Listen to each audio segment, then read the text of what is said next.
আওয়ামী লীগ এবং জামাতের বর্তমান চরিত্রগত কাঠামো একই রকম মনে হচ্ছে? শেখ হাসিনা ফিরে আসবে কি আসবে না এসব নিয়ে বেশ বড় রকমের আলোচনা হচ্ছে।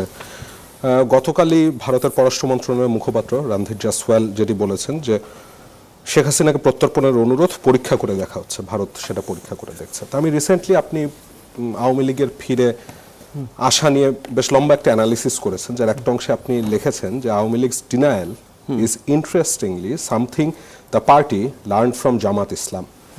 If Jamaat Islam can succeed without acknowledging its role during liberation war, if the party can succeed without acknowledging the nation's achievement in 1971, why cannot Awami League do the same?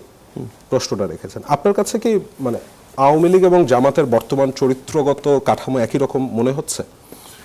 দেখুন, আমি যেটা বলছিলাম যে স্ট্র্যাটেজিক্যালি এই মানে আওয়ামী লীগের যে দেখুন আওয়ামী লীগের আমি যেটা ওইখানেও লিখেছি যে আওয়ামী লীগের সামনে অপশন ছিল তো মোটা দাগে দুইটা, যদি আপনি ভাঙেন তাহলে তিনটা। একটা তো হচ্ছে গিয়ে তার যে রোল সেটাকে সে একটা অ্যানালাইসিস করে identify the people who R associated with them, তাদেরকে ডিজাইন করে পার্টির একটা ইন্টারনাল রিফর্ম নিয়ে এসে পার্টির কোথায় কোথায় সমস্যা হচ্ছে সেটা নিয়ে ডিসকাস করে একটা পার্টিটাকে হচ্ছে গিয়ে আবারও একটা আলোচনায় রিলেভেন্সে নিয়ে আসা। এটা হচ্ছে একটা রাস্তা। আওয়ামী লীগ তো সেটা নেয়নি। এখন আমি যেটা বলার চেষ্টা করেছি এটা কারণ হচ্ছে Awami League as a party আসলে কি, এইটা আমরা যত যাই বলি Awami League is not an ideology driven বা liberal political party, Awami League নাই। এইটা হচ্ছে কি যারা এখনো মনে করেন তাদেরকে বুঝতে হবে। কখনো কি ছিল? দেখুন, এই পার্টিটা যখন গঠিত হয়েছে, সে যখন তার আইডেন্টিটিটা তৈরি করবার চেষ্টা করেছে, ওই সামাজিক বাস্তবতায় সে পুরোপুরি লেফট না হলেও মানে again liberal conservative spectrum centre of the left একটা পজিশনে আওয়ামী লীগ ছিল। তারপরে আস্তে আস্তে সেটা centre of the left position থেকে রাইটে সরেছে। কিন্তু আপনি যদি দেখেন আওয়ামী লীগের অবস্থান পরবর্তীতে, আপনি রাইটসের ব্যাপারে, অধিকারের ব্যাপারে আওয়ামী লীগের অবস্থান, এটা কখনোই হচ্ছে গিয়ে আপনি স্টেটের এত ওভার পাওয়ারফুল রোল, এটা কোনো সেন্ট্রাল লেফট পজিশন হইতে পারে না। এটা সেন্ট্রাল লেফট পজিশন না। আপনি রিলিজিয়াসিটিকে আওয়ামী লীগ যেভাবে ব্যবহার করেছে, এইটা কখনোই হচ্ছে গিয়ে কোনো সেন্ট্রাল লেফট বা কোনো সেন্ট্রিস্ট পলিটিক্যাল পার্টির ইস্যু হতে পারে না। আপনি আপনার দলের নেত্রী যখন হচ্ছে গিয়ে বলেন যে রাষ্ট্র কাঠামো পরিচালিত হবে হচ্ছে গিয়ে আপনার ধর্মীয় যে বিধান আছে সেই অনুসারে, সেটা তো কখনো কোনোভাবেই কোনো সেন্ট্রিস্ট পলিটিক্যাল পার্টির বক্তব্য হতে পারে না। আপনি যখন হচ্ছে হেফাজতে ইসলাম এবং অন্যদের সাথে আপনি যখন একটা আন্ডারস্ট্যান্ডিংয়ে এসে আপনার ক্ষমতাকে সুসংহত করতে চান, সেটা তো কোনোভাবেই কোনো সেন্ট্রিস্ট বা কোনো সেন্ট্রিস্ট লিবারেল পলিটিক্যাল পার্টির পজিশন হতে পারে না।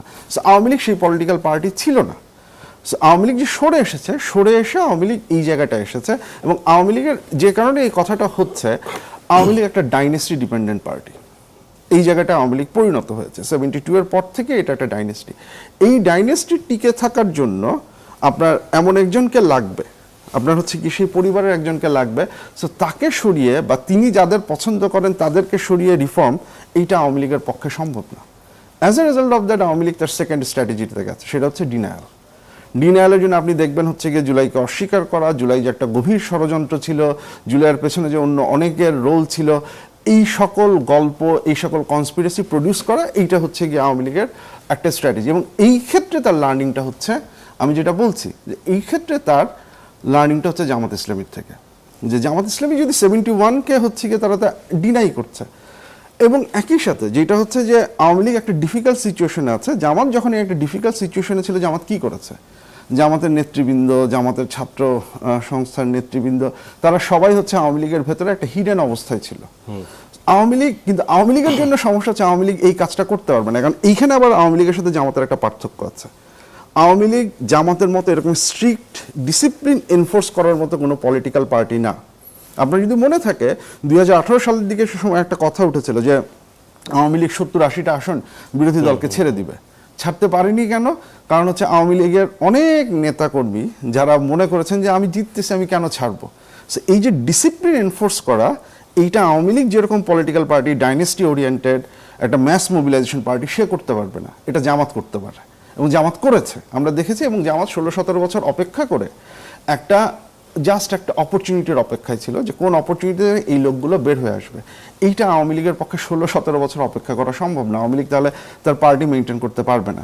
আওয়ামী লীগের উপায় হচ্ছে একদিকে এই ডিনায়ালটা তৈরি করা, আরেকদিকে হচ্ছে গিয়ে ক্যাওটিক একটা সিচুয়েশন তৈরি করা, যে ক্যাওটিক একটা সিচুয়েশনে জুলাইয়ের লেজিটিমেসি নিয়ে কোশ্চেন আসবে, বিএনপির লেজিটিমেসি নিয়ে কোশ্চেন আসবে, এবং as a result of that যারা এর আগে পর্যন্ত যারা হচ্ছে গিয়ে ইভেন লিবারেল ভ্যালুজের লোকজন যারা ছিলেন তারা যাতে হচ্ছে গিয়ে আওয়ামী লীগের প্রতি সহানুভূতিশীল হন। So this is a strategic position.